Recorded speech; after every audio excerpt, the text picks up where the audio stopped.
اعوذ باللہ من الشیطان الرجیم بسم اللہ الرحمن الرحیم۔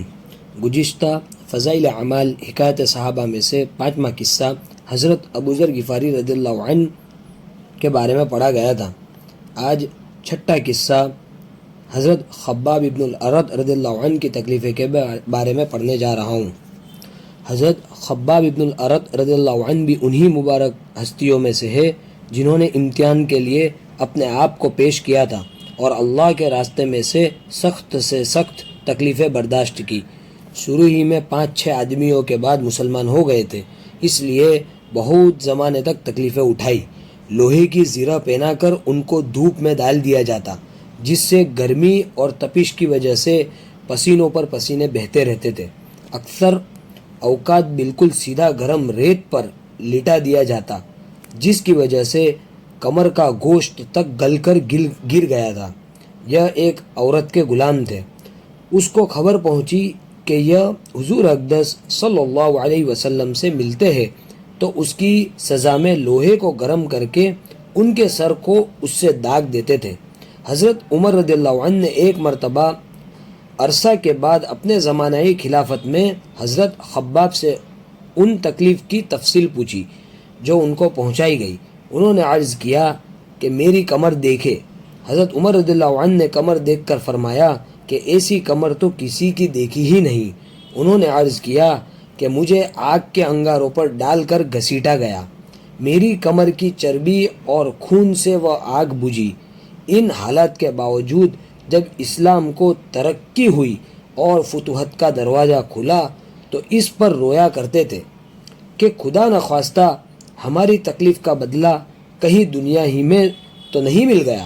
حضرت خباب رضی اللہ عنہ کہتے ہیں کہ ایک مرتبہ حضور اقدس صلی اللہ علیہ وسلم نے خلاف عادت بہت ہی لمبی نماز پڑھی۔ صحابہ کرام رضی اللہ عنہم اجمعین نے اس کے متعلق عرض کیا تو حضور صلی اللہ علیہ وسلم نے ارشاد فرمایا کہ یہ رغبت و ڈر کی نماز تھی۔ میں نے اس میں اللہ تعالیٰ سے 3 دعائیں کی تھی، 2 ان میں سے قبول ہوئی اور ایک کو انکار فرما دیا۔ میں نے یہ دعا کی کہ میری ساری امت قحط سے ہلاک نہ ہو جائے، یہ دعا قبول ہو گئی۔ دوسری یہ دعا کی کہ ان پر کوئی ایسا دشمن مسلط نہ ہو جو ان کو بالکل مٹا دے، یہ دعا بھی قبول ہو گئی۔ تیسری یہ دعا کی کہ ان میں آپس میں لڑائی جھگڑے نہ ہو، یہ دعا منظور نہیں ہوئی۔ حضرت خباب رضی اللہ عنہ کا انتقال سن ہجری 37 میں ہوا اور کوفہ میں سب سے پہلے صحابی یہی دفن ہوئے۔ ان کے انتقال کے بعد حضرت علی کرم اللہ وجہہ کا گزر ان کی قبر پر ہوا تو ارشاد فرمایا، اللہ خباب رضی اللہ عنہ پر رحم فرمائے، اپنی رغبت سے مسلمان ہوا اور خوشی سے ہجرت کی اور جہاد میں زندگی گزار دی اور مصیبتیں برداشت کی۔ مبارک ہے وہ شخص جو قیامت کو یاد رکھے اور حساب کتاب کی تیاری کرے اور گزارے کے قابل مال پر قناعت کرے اور اپنے مولا کو راضی کر لے۔ فائدہ: حقیقت میں مولا کو راضی کر لینا انہی لوگوں کا حصہ تھا کہ ان کی زندگی کا ہر کام مولا ہی کی رضا کے واسطے تھا۔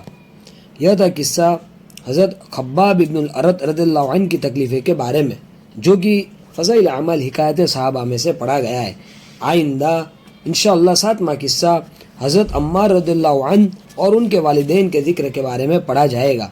تب تک اس ویڈیو کو خوب لائک کریں، اس ویڈیو پر خوب کمنٹ کریں اور اس ویڈیو کو خوب شیئر کریں، اور ہمارے فیس بک اور انسٹاگرام پیج کو بھی فالو کریں۔ جزاک اللہ۔ السلام علیکم ورحمۃ اللہ وبرکاتہ۔